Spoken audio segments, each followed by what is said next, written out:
هذا واحد الشاب سميتو سامي.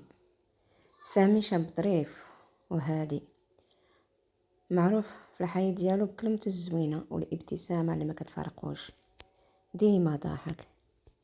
وكان عنده واحد صديقة الطفولة سميتها سميرة. سميرة بنت حومته، كبروا مع بعض، لعبوا وضحكوا وشاركوا الأسرار عمرهم ما قالوها لشي واحد.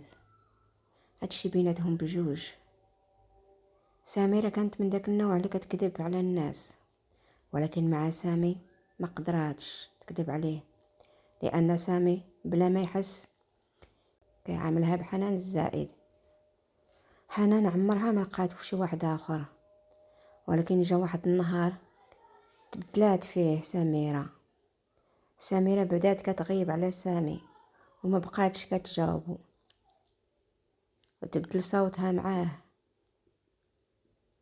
وسامي بحكم طيبوبته كاين كيسولها: سميرة مالكي، واش كلشي مزيان؟ وسميرة كتجاوب بابتسامة مصطنعة: كلشي مزيان، غير مشغولة شوية. ولكن الحقيقة ما كانتش هكاك.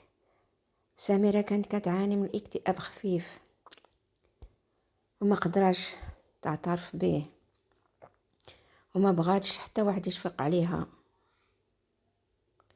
وكتخبي الألم بالابتسامة، وكتخبي الدموع بضحكة خفيفة.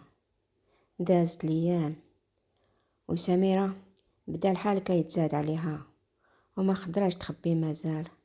وواحد النهار في العشية كان سامي جالس في واحد القهوة كيشرب قهوة ديالو، وواحد شوية دخلت عنده سميرة ووجهها شاحب وعينيها حمرين، وجلسات قدامه وسكتات.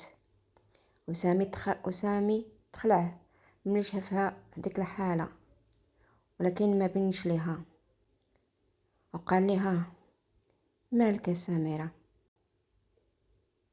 غير سميرة سمعت ديك الكلمة مالكي، وبدا دموعها كيسيلوا بحال الشلال بلا ما تحس. لها سامي: صافي بلا ما تبكيش هكاك، كل حاجة عندها الحل. وشد ليها في يديها وقال ليه: قول لي يا سميرة، اشنو ضارك؟ وقالت ليه بصوت مهزوز: سامي، راني عييت من التظاهر بأنني قوية قدام الناس كلهم. وقال لها سامي: إلا كنتي طايحة راه ماشي عيب، القوة الحقيقية ماشي أنك ما تطيحيش، القوة أنك تقولي داك الشي اللي خبيتي في الداخل ديالك لشي واحد تثقي فيه وكيفهمك ويكون بئر أسرارك. وبقات سميرة غير ساكتة، ولكن هذيك اللحظة كانت بداية جديدة. من داك النهار سميرة ما بقاتش كتخبي على سامي والو، كتقول له كل شيء. وسامي ولا كيفهمها وكيعرف شنو كتحس، وأول واحد كيساندها بلا شروط. ومع الوقت سميرة برات بفضل سامي، ولات واقفة على رجليها، ولكن عمرها ما نسات الجملة اللي ولات محفورة في بالها: الإنسان ما كيداولش بوحده، كيداوى بيد ممدودة ليه.